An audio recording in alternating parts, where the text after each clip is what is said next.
اسی وجہ سے اللہ تعالیٰ نے تجھ پر ہمیشہ کے لیے برکت کی ہے، چنانچہ اے زبردست آدمی تلوار اپنے کندھے پر لٹکا، کیونکہ یہ تیرے چہرے کی رونق اور تیرے غلبے کی ضمانت ہے۔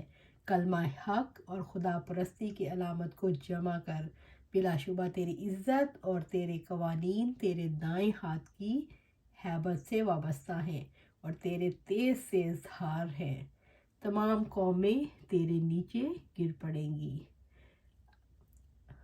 اشعیاء نبی صلی اللہ علیہ وسلم کی بشارت۔ ہمارے ہاں ایک لڑکا پیدا ہوگا جو خوبصورت ہوگا، اور ایک بشارت ہوگی، اس کے کندھوں کے درمیان میں مہر ہوگی، وہ حیران کن عظیم سلامتی والا ہوگا، اس کی حکومت امن و سلامتی کی حکومت ہوگی، اور وہ داؤد علیہ السلام کی کرسی پر بیٹھے گا۔ اشعیاء کہتے ہیں، مجھے حکم ہوا کھڑے ہو جاؤ اور دیکھو کیا دیکھتے ہو؟ میں نے کہا، میں ادھر آتے ہوئے 2 سوار دیکھ رہا ہوں، ایک گدھے پر اور دوسرا اونٹ پر سوار ہے۔ ان میں سے ایک دوسرے کو کہہ رہا تھا کہ بابل کے بت اور ان کے پجاری سمندر میں گر گئے ہیں۔ 2 سواروں سے مراد عیسیٰ علیہ السلام اور محمد صلی اللہ علیہ وسلم ہے، اور بابل کے بت گرنے کا مطلب امت محمدیہ صلی اللہ علیہ وسلم کے ہاتھ سے ان کی شکست ہے۔ حزقیل کی بشارت علیہ السلام۔ حزقیل علیہ السلام نے بنی اسرائیل کے سامنے امت محمدیہ صلی اللہ علیہ وسلم کا وصف بیان کرتے ہوئے کہا، اللہ تعالیٰ ان کو تم پر غالب کرے گا، ان میں ایک نبی بھیجے گا، ان پر کتاب اتارے گا اور ان کو تمہاری گردنوں کا مالک بنائے گا، اور یقیناً تم پر غالب آئیں گے اور تمہیں ذلیل کریں گے۔ بنو قیظار کے مختلف قبائل کے لوگ مختلف جماعتوں کی صورت بنا کر نکلیں گے، ان کے ساتھ سفید گھوڑوں پر مسلح فرشتے سوار ہوں گے، چنانچہ وہ تمہیں گھیریں گے اور تمہارا انجام کار آگ ہوگی۔ رسول اللہ صلی اللہ علیہ وآلہ وسلم۔ آفتاب نبوت کے طلوع کی گھڑی قریب آ گئی۔ آپ صلی اللہ علیہ وآلہ وسلم اپنی عمر مبارک کے 40ویں سال کو پہنچ چکے تھے، اور آفتاب محمدی صلی اللہ علیہ وآلہ وسلم کے طلوع کی گھڑیاں قریب آیا چاہتی تھیں، اور آپ صلی اللہ علیہ وآلہ وسلم ہی تھے کہ صبح یا شام کو ضرورت کے لیے جب کسی درخت یا پتھر کے پاس سے آپ صلی اللہ علیہ وآلہ وسلم کا گزر ہوتا، وہ آپ سے کہتا، یا رسول اللہ صلی اللہ علیہ وآلہ وسلم، آپ پر سلام ہو۔ آپ صلی اللہ علیہ وآلہ وسلم اپنے ارد گرد دائیں یا بائیں دیکھتے، مگر درخت یا پتھر کے علاوہ کسی کو نہ پاتے جو آپ صلی اللہ علیہ وآلہ وسلم کو سلام کہہ رہا تھا۔ گویا ان کا عظیم کا یہ ایک مقدمہ تھا، یعنی وہ انبیاء یعنی کہ نبوت کا ایک اظہار تھا کہ آپ صلی اللہ علیہ وسلم نبوت کے منصب پر فائز ہونے والے تھے۔ رسول اللہ صلی اللہ علیہ وآلہ وسلم پر پہلی وحی۔ جب رسول اللہ صلی اللہ علیہ وسلم پر پہلی وحی نازل ہوئی تو گھبرا گئے، اور حضرت خدیجہ رضی اللہ تعالیٰ عنہ سے کہا، مجھے اپنی جان کا خطرہ ہو گیا ہے۔ حضرت خدیجہ رضی اللہ تعالیٰ عنہ نے ڈھارس بندھاتے ہوئے کہا، نہیں نہیں، ایسا ہرگز نہیں ہوگا، آپ کو اللہ کبھی ضائع نہیں کریں گے۔ آپ صلہ رحمی کرتے ہیں، ناداروں کا بوجھ اٹھاتے ہیں، تہی دستوں کا بندوبست کرتے ہیں، مہمان کی میزبانی کرتے ہیں اور حق کے مصائب پر اعانت کرتے ہیں۔ رسول اللہ صلی اللہ علیہ وسلم کی جسمانی حسن و وجاہت۔ حضرت علی رضی اللہ تعالیٰ عنہ فرماتے ہیں کہ آپ صلی اللہ علیہ وسلم میں کچھ ایسی جاذبیت تھی کہ جو شخص آپ صلی اللہ علیہ وسلم کا چہرہ اقدس دیکھ لیتا تو اثر لیے بغیر نہ رہتا۔ اگر کوئی عقیدت لے کر آتا تو غلام ہو جاتا، بغض لے کے آتا تو مرعوب ہو جاتا۔ سبحان اللہ۔ رسول اللہ صلی اللہ علیہ وآلہ وسلم کی مسکراہٹ۔ رسول اللہ صلی اللہ علیہ وآلہ وسلم کا چہرہ حشاش بشاش تھا۔ آپ صلی اللہ علیہ وآلہ وسلم کی ہنسی کبھی مسکراہٹ سے آگے نہیں بڑھی۔ حضرت عبداللہ بن حارث سے روایت ہے کہ انہوں نے کہا، میں نے آپ صلی اللہ علیہ وآلہ وسلم سے زیادہ کسی کو مسکراتے نہیں دیکھا۔ سبحان اللہ۔ ہمیں بھی چاہیے اپنے چہرے پر مسکراہٹ رکھیں۔ رسول اللہ صلی اللہ علیہ وآلہ وسلم کا کلام اور خاموشی۔ رسول اللہ صلی اللہ علیہ وسلم ٹھہر ٹھہر کر گفتگو کرتے تھے۔ آپ صلی اللہ علیہ وآلہ وسلم خاص باتوں پر زور دیتے تھے اور اسے کئی بار دہراتے تھے۔ آپ صلی اللہ علیہ وآلہ وسلم بلا ضرورت گفتگو نہیں کرتے تھے، کلام کو طول نہیں دیتے تھے، صرف وہ کلام کرتے جس پر ثواب کی امید ہوتی۔ جب کلام کرتے تو صحابہ ادب سے سر جھکا لیتے، گویا سر پر چڑیاں بیٹھی ہوئی ہیں۔